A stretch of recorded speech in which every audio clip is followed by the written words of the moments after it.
기억해줘서 고맙습니다. 그리고 저도 여러분들을 보니 뿌듯합니다. 부디 스스로 결정하고 의지대로 행하는 밝은 미래를 맞이하시길. 모두 행복하세요.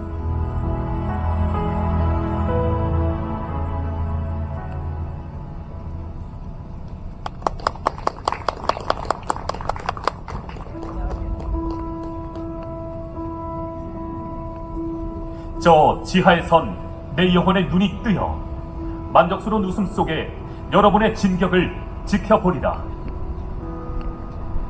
그 위대한 승리가 도래하는 날, 나 소리 없는 뜨거운 갈채를 만천하에 울리게 보낼 것이다. 1975년 4월 11일 서울농대 축산과 4학년 김상진. 상진이는 1949년 양력 11월 25일에 태어났다.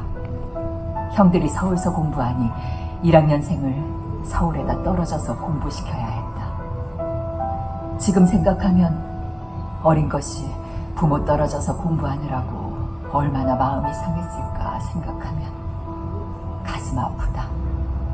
학교 선생님을 만나뵈면 상진이는 공부 잘하고 모든 일에 모범이 돼 있으며 친구 간에도 우애가 좋다고 칭찬을 하셨다.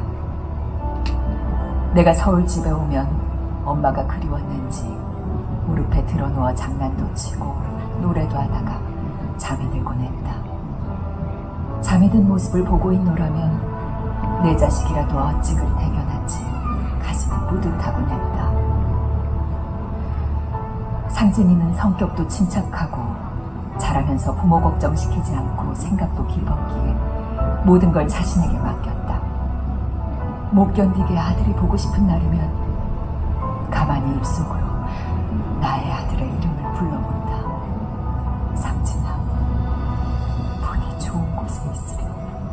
불러봐도 대답 없는 내 아들. 소식도 없이 가버린 사랑했던 내 아들. 엄마의 가슴속 맺힌 사연. 불러도 대답 없는 내 아들. 저 세상 가서 다시 만나리.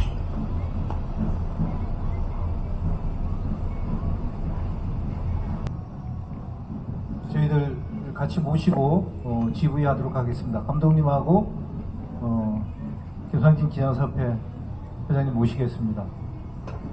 여러분들 저 만드시느냐고 고생하시고 지금 기념사업회 하시느냐고 고생하시는데 두 분께 큰 박수 한번 부탁드립니다.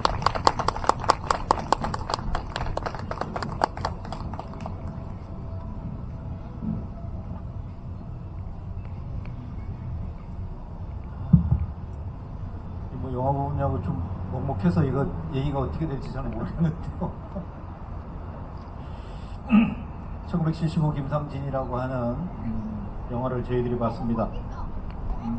같이 함께 어두운 시대를 힘겹게 건너왔던 분들 김상진을 통해서 만나고 하는데요. 감독님과 김상진 기념사업회 회장님 모시고 같이 이야기를 나누고자 합니다. 하고 싶은 얘기도 하시고 하면서 예, 감독님 먼저 하시죠. 예.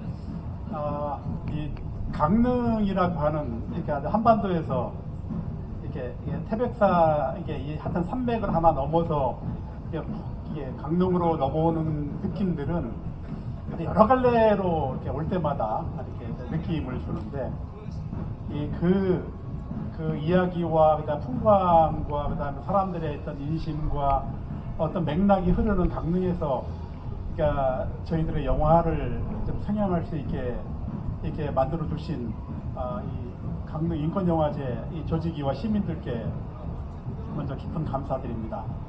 아이 둘을 좀 키워보면서 이 26이라고 하는 이 나이가 갖는 그 애절하지만 그 풋풋하기도 하고 어리기도 하는 그런 느낌들을 가지고 애들 둘을 키워서 이 장성을 했는데 어떻게 50년 전에 그 26의 나이로 자기 몸에 칼을 넣어서 이렇게 세상을 뜨면서까지 이 시대와 맞짱을 뜨려고 했을까? 저는 이제 이 늪에 빠져서 이 양반이 끌어들이는 이 늪에 빠져서 아주 평생을 우리 정권 회장님도 계시지만 우리 서울공대는 그런 느낌 속에서 많이 살았거든요.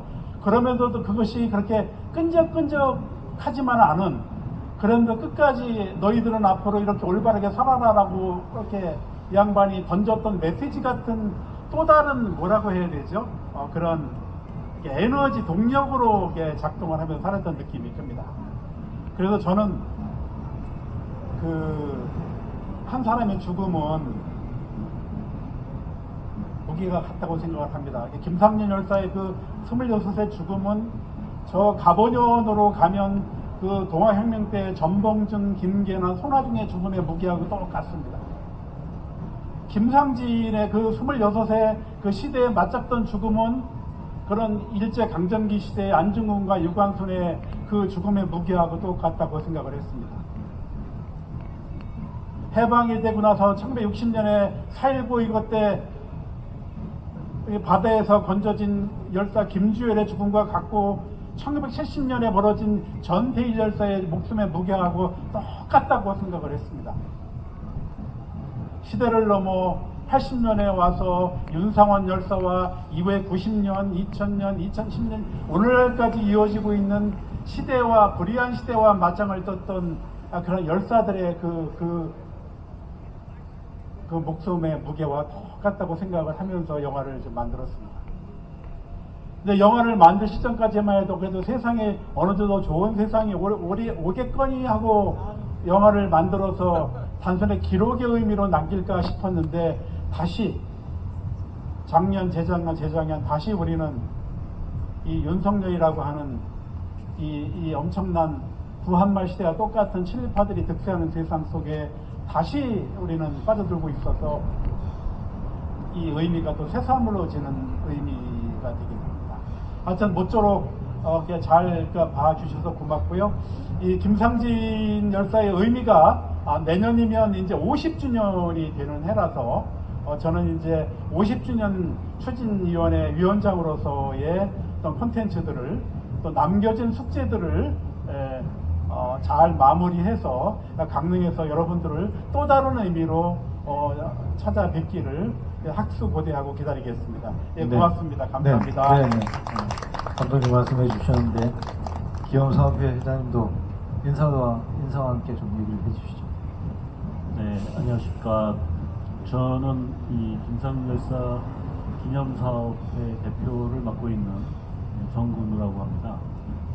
2016년부터 지금 한 7년째 기념사업을 해오고 있고, 저는 이제 이 김상진 열사를 직접 뵌 세대는 아니고, 텍스트로 접하고, 선배들로부터 전해 듣고, 이제 그 정신을 이어받고자, 학생운동도 하고, 그 뒤에 이제 이 열사의 정신을 오늘에 되살리는 기념사업을 계속 진행을 해오고 있습니다. 마침 내년이 열사 가신 지 50주년이 되는 해이고, 보다 뜻깊게 기념사업을 하는 차원에서 작년에 개봉을 했지만, 이런 다큐멘터리 김상진을 강릉 시민들과 함께 볼 수 있게 해주신 이 추진위원회 영화제 좀 준비하신 분들께 깊이 감사드리고, 같이 강릉에서 열사에 대해서 이야기할 수 있는 시간을 만들게 되어서 대단히 영광스럽고 기쁘게 생각합니다. 감사합니다. 네, 고맙습니다. 인사 말씀해 주셔서 감사하고, 1975 김상진 이 영화를 틀게 된 경위는 제가 지금 말씀드린 24회 강민인권영화제가 끝나고 나서 우리 김성수 열사 기념사업회 대표하고 계시는 홍기선 대표가 형 내년에 꼭 틀 영화가 있어 이러면서 1975 김상진 영화를 얘기해 줬어요.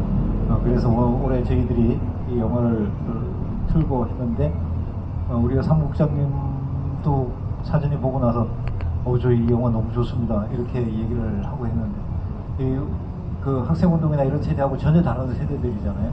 그런 세대들한테도 이 영화가 의미가 있었지 않았나 이런 생각을 좀 하고 있습니다.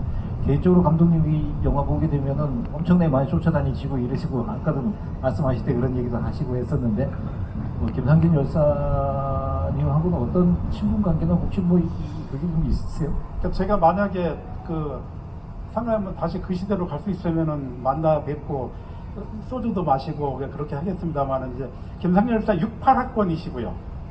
그러니까 저는 79학번이고 그러니까 저보다 11년 선배이시라서 제가 입학하고 5년 4년 전에 벌어진 이런 이제 그 사건이기 때문에 직접 뵙지는 못했습니다. 하지만 입학하면서 만났던 전설이었죠.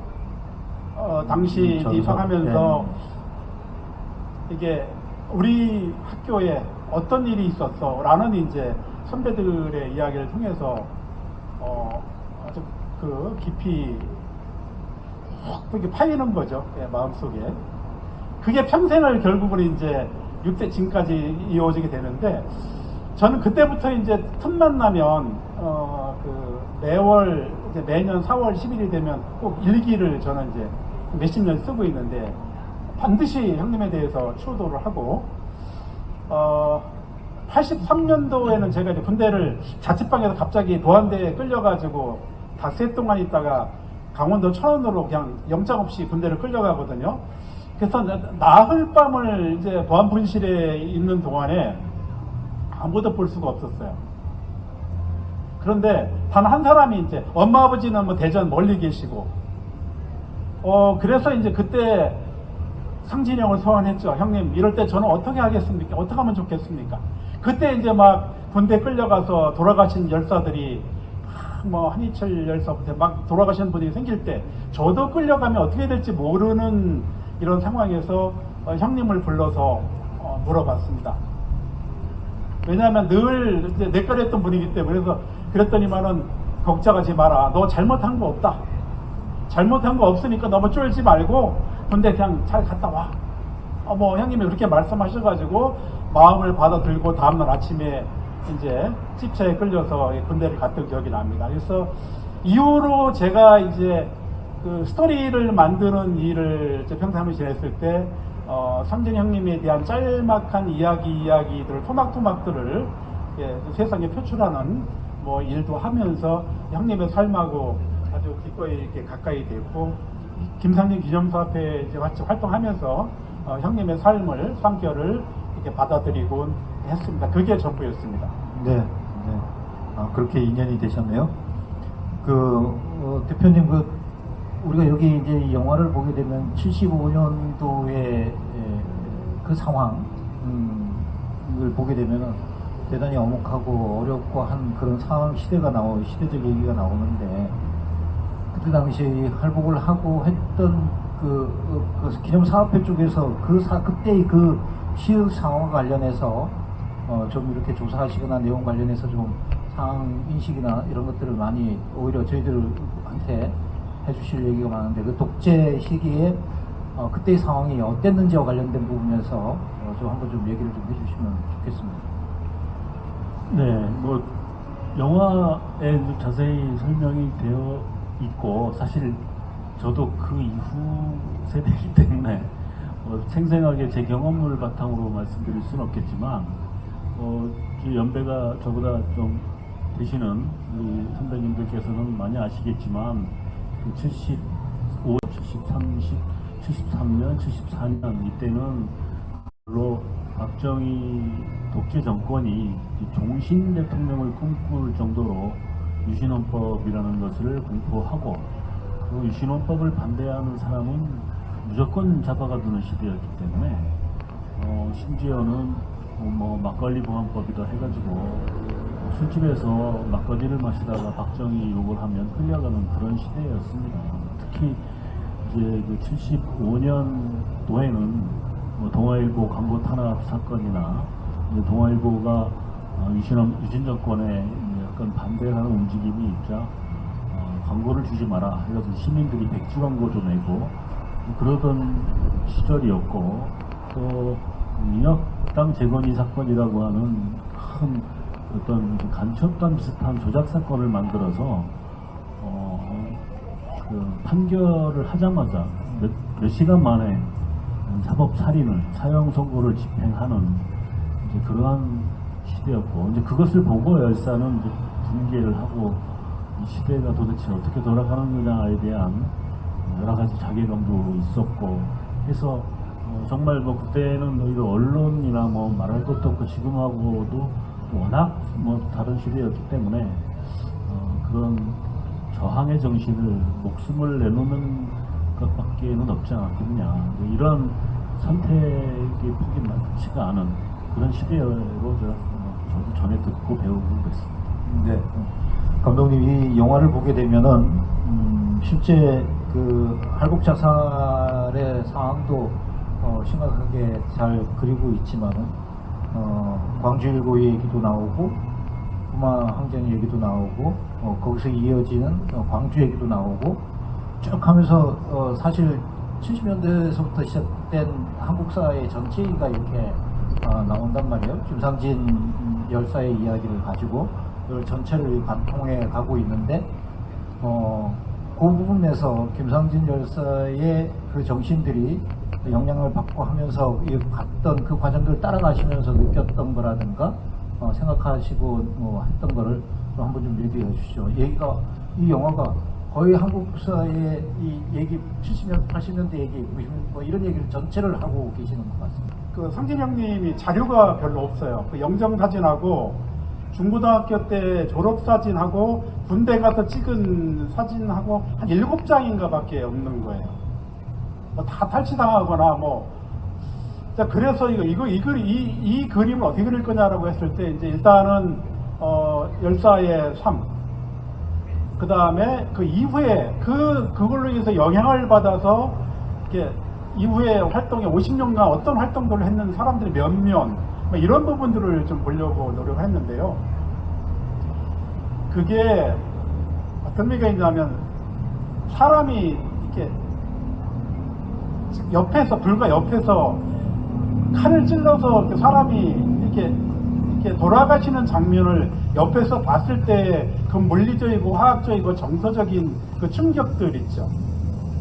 그것도 한 나라의 민주주의를 위해서 희생하는 이 뜻을 옆에서 죽음과 동시에 맛봤던 사람들의 살결은 아주 수많은 운명의 변곡점들을 자아내는 기록들이 많이 있습니다. 나는 상징이기 때문에 이렇게 살기 시작했어 라는 이 결론을 내리고 이후에 벌어지는 삶들을 아주 꾸준하게 추적을 좀 하고 싶었고요. 지금도 이제 그 작업은 계속 좀 하고 있는 거죠. 그래서 일관된 어떤 추적 뭐 이렇게 보시면 되겠습니다. 좀 전에 말씀을 하시고 있는데 유품이 거의 없다고 그랬는데 대표님 저희 강내에 있는 우리 여사님도 마찬가지로 유품이 거의 없는 그런 상황인 것 같은데 유품이 어느 정도 아까 7점인가 이렇게 얘기했는데 유품 관련된 부분이라든가 그런 사업회 쪽에서 이렇게 모으고 이렇게 하는 그런 것들이 어느 정도인지 좀 얘기 좀 해주시죠. 유품 관련해서는 이제 아직 유족분들이 살아계시고 이제 가족분들이 있기 때문에 가족분들이 기증해 주시는 물품들 그리고 또 같은 동문 사회에서 현장에 같이 있었던 분들이 제공해줬던 그런 유품 그 중에서도 저희 당시 사용되었던 과도랄지 이런 것은 사실 확보가 아직 안 됐고요. 네, 확보 안 됐고요. 그 당시에 경찰이나 이런 쪽에서 폐기를 했는지 중요한 유품들은 또 해소가 되지 않은 것들이 많고 아직도 이제 그 50주년 기념 사업 하면서 추가로 좀 확보를 계속 해 나갈 생각입니다.